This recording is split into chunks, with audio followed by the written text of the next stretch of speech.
Bonjour, je vous présente Playa Cocktail qui est un jeu de 2 à 6 joueurs à partir de 10 ans pour des durées de partie d'environ 20 minutes. Donc Playa Cocktail, c'est un petit jeu de gestion de ressources et de préparation de commandes dans lequel on va avoir le matériel que vous avez sous les yeux. Donc chaque joueur va avoir un petit paravent, un dé et un jeton d'initiative qui va tourner entre les joueurs. Il va y avoir un petit deck événement pour une variante de partie. Il va y avoir des cartes commandes qui comprennent des cocktails comme celle-ci, sur lequel il y aura indiqué les cubes ressources qu'il faudra posséder pour pouvoir fabriquer le cocktail. Et il y aura un petit sac dans lequel on viendra tirer tous les tours pour mettre des cubes sur les marchés. Le jeu se décompose en deux phases. Une phase qui a lieu sur le haut du plateau, c'est la phase de collecte de ressources. En fait, les barman vont au marché pour essayer de récupérer les petits cubes. Chaque petit cube correspond soit à un fruit, soit à un alcool. Les alcools sont un petit peu plus rares dans le jeu.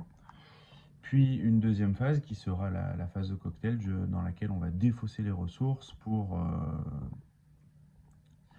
fabriquer nos cocktails. Chaque joueur stocke ses ressources derrière un paravent. Et donc elles sont secrètes, on ne sait jamais quel joueur va faire quel cocktail à quel moment. Et le premier joueur qui réussit à faire 4 cocktails, donc à récupérer 4 cartes, parce que vous allez voir que les cartes on ne va pas les récupérer à chaque fois, déclenche la fin de partie. Voilà. Donc les phases de jeu, comment ça se passe? La première phase de jeu, c'est la phase qui est en haut. Les joueurs simultanément vont programmer sur leur petit jeton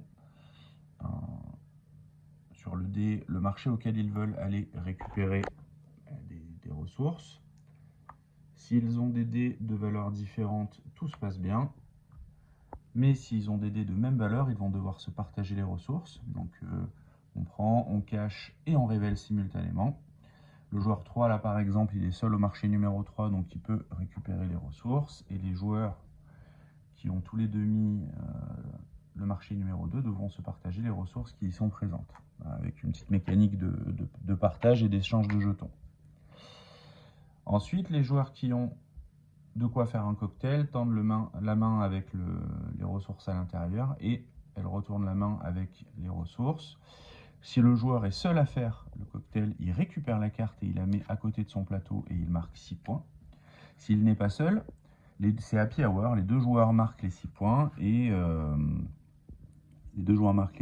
la carte va à aucun joueur. Cela n'accélère pas la fin de partie, puisque la fin de partie est déclenchée dès qu'un joueur possède 4 cartes. À ce moment-là, le joueur a un petit bonus de 2 points de victoire et on fait le compte de l'ensemble des ressources restantes qui vont aussi marquer des points.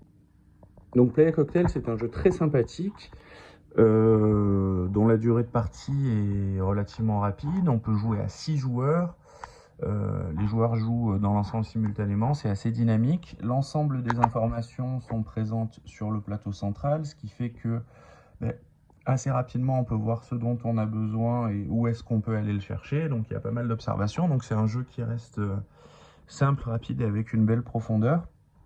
Il y a pas mal de rejouabilité puisque le jeu vient avec une variante avec un deck d'événements. On va tirer un certain nombre d'événements et au lieu de jouer en 4 cocktails, on va jouer en un certain nombre de tours en fonction du deck événement et on va ranger des événements dans la boîte.